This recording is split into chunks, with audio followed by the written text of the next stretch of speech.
Dun dun dun dun. Hole number 9. This is the final exam for the week, is to end on this hole. And this is one of those things where they don't grade on a curve, they grade on your final. So if you get an A on the final, you get an A on the course. If you get an F on the final, you get an F in the course. So the coursework did nothing. This is the hole that can ruin your round. And I know that tons of people are hitting over the rocks, and my buddy Mike swears by it. This is the shot. I think my buddy Scooby's hitting that same direction, hitting over the rocks. I've tried hitting out here, and with the low level count, it is super tough. So I'm just going to lay it up. Big dog, power 5 ball onto the cup, up to the cup. It takes about 4 to 5 topspin, depending on how deep you get in this hole. So I need to work on the shot to get down into this hole, because I've only shot this once. So let's take my QB. I'm laying it up. That's a QB with backspin.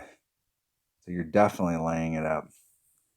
Big dog. Those should be the only 2 things that I need. And a power 5 ball, a berserker. We're taking the wind out on both shots. I may possibly use the wind on the second shot, but having some side spins. Good. Let's see. This is 3 side spin. I could use this.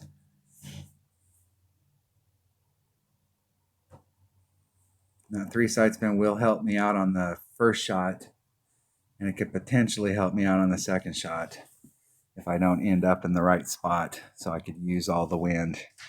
And the wind on this hole is not blowing favorable for us to get forward distance.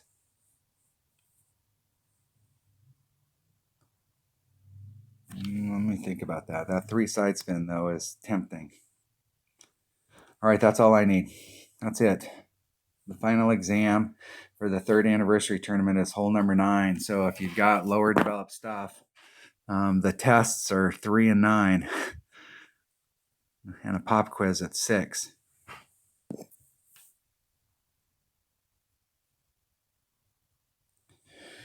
It's all about the drive. It's one shot at a time.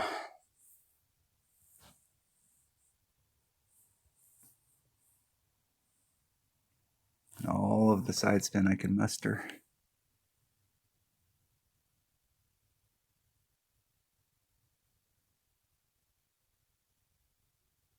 I'm going to be back in this area right here. 3-1.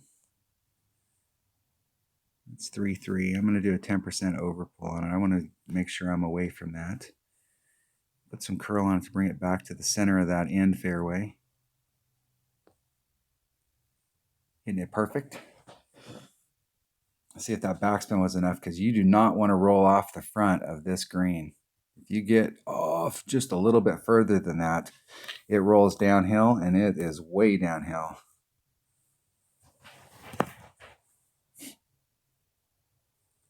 Way down the hill. Let's see which way my opponent's going to go. They're bringing a Santa ball.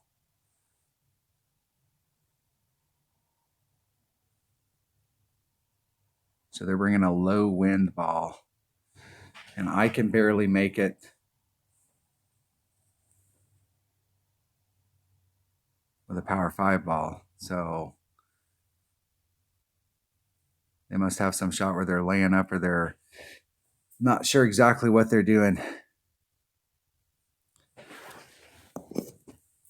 I'm hoping that they end up right where they want to end up so that we can see what they're doing.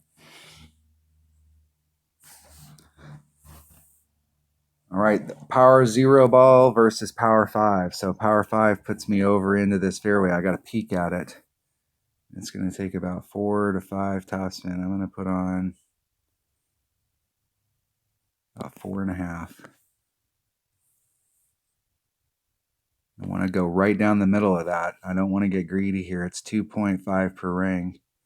So there's 5 and a little.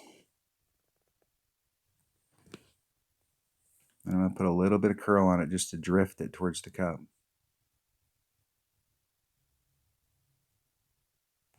Hitting it perfect.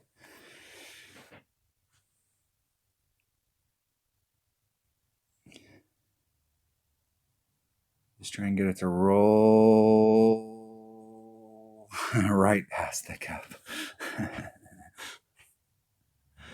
It'll give you the different graphics. If you're right on track and it's rolling towards the cup, you'll get that different camera angle.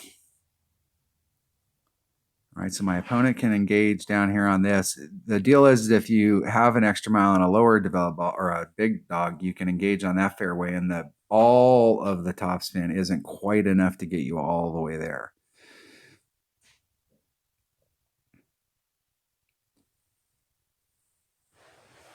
So he set himself up on this next shot with a 0 power ball to take that shot, or a 0 power 5 wind ball. So, and that shot from up there is makeable. It's not the easiest shot in the world, but it is makeable from up there at the top.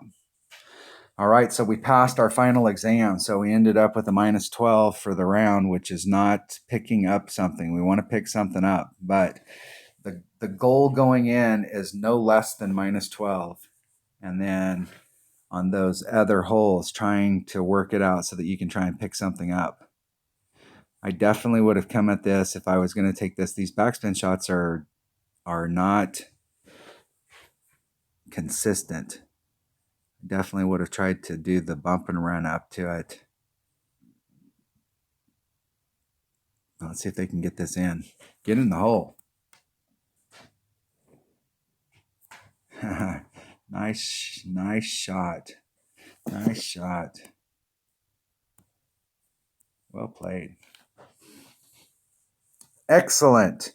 2 eagles. Looking at it both 2 different ways. That was an awesome shot there with that thorn. That is having to make the shot.